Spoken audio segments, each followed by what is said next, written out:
Hey, this is Dave Gleason, head coach of Athletic Revolution in Pembroke, Massachusetts.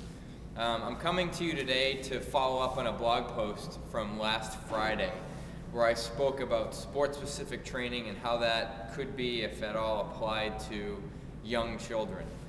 What I discussed with you is how it really has no place with young children in their athletic development or in youth fitness whatsoever.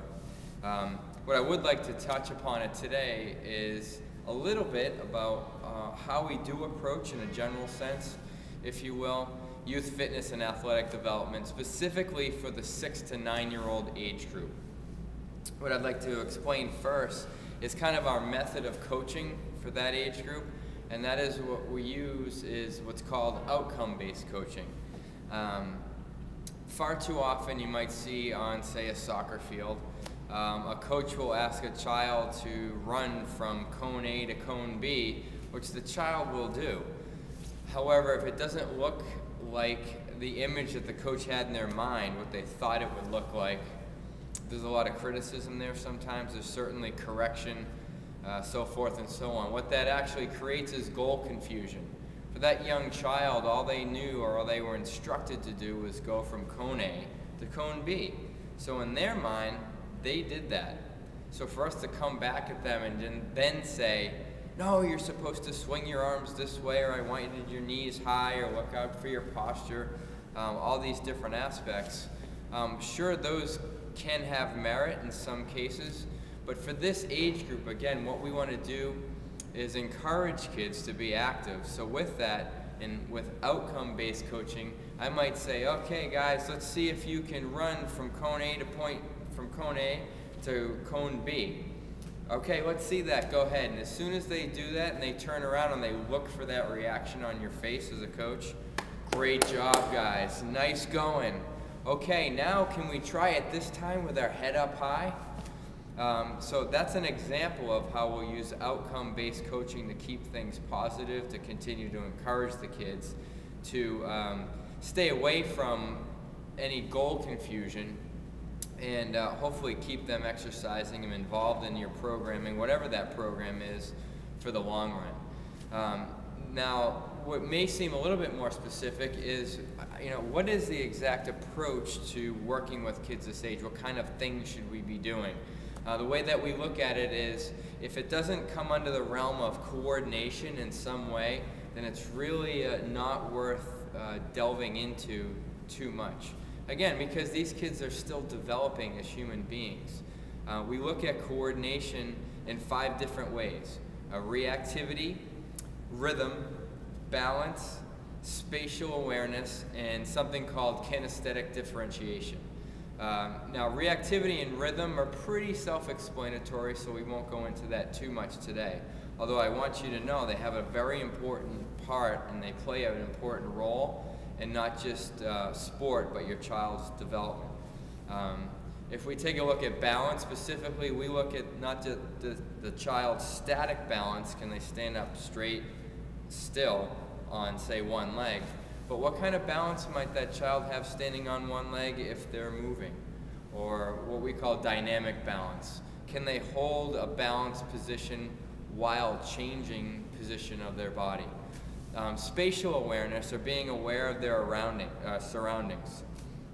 A good example of that may be a game of tag, a game like dodgeball, where they need to be aware of what's happening and what's going on around them. Again, that helps them develop overall. The last thing that I mentioned, kinesthetic differentiation. I'll give you 2 examples of that. One may be a quarterback in football sees his receiver running across the field, and he steps back and he throws the ball, and it hits that receiver right in the numbers, right in the chest. Well, a lot of things had to happen there for the quarterback to do that, and it's not just a matter of did the quarterback have enough strength to get the ball to that receiver. He had to judge distance. There was a timing issue there. Sure, how hard does he have to throw the ball? What kind of arc does he have to put on the ball, or if any? So that's one example. The other example, and I'll use my 5-year-old Andrew to illustrate this, is a child trying, especially for the first time, to get a basket ball into the hoop, okay? From first glance, if that's unsuccessful, it may look like Andrew is not strong enough to get the ball up and into the hoop. Well, maybe his brain and his central nervous system has not quite yet figured out how much force, how much pressure or strength he needs to use to push the ball up yet. Maybe he hasn't figured out what kind of arc he needs to put on the ball. Maybe his central nervous system and brain has not figured out yet how far back he needs to stand from the basketball hoop. Oftentimes you'll see a child right underneath the hoop trying to get it up, and it kind of hits the bottom of the rim the whole time. That's all part of that. Again, what kind of arc, how much distance, all these things play into kinesthetic differentiation. Now, like all the other skills, we can break these things down to their smallest parts and train them. And then as the kids show an aptitude or a mastery of these different abilities or techniques, then we can start to layer on more fun and more difficult tasks to try to do. So again, in a general sense, or as an overview, we look at coordination as a whole. With that, I think you may be getting the sense now that a child is not merely uncoordinated or not. That's another myth.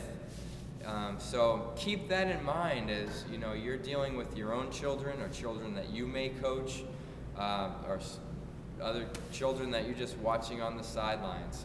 You'll see sometimes vast differences between ability levels, but it could be in any one of the 5 areas of coordination that they're just a little bit behind.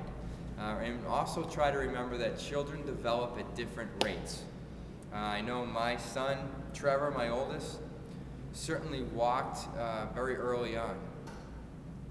And other kids his age, they were still crawling when he was walking. Actually, Trevor didn't crawl very much at all as a child. So just keep that in the back of your mind as you take a look at what your children are doing, what other kids are doing, or kids that you're coaching are doing. So with that, I'm going to let you go. The next installment I'm going to do is for our next age group up, 10 to 13-year-olds, and what exactly is different compared to our 6 to 9-year-old age group. So thanks for watching. I appreciate your time. Again, this is Dave Gleason, head coach at Athletic Revolution in Pembroke, Massachusetts. And I'll talk to you again real soon. Thanks a lot. Bye.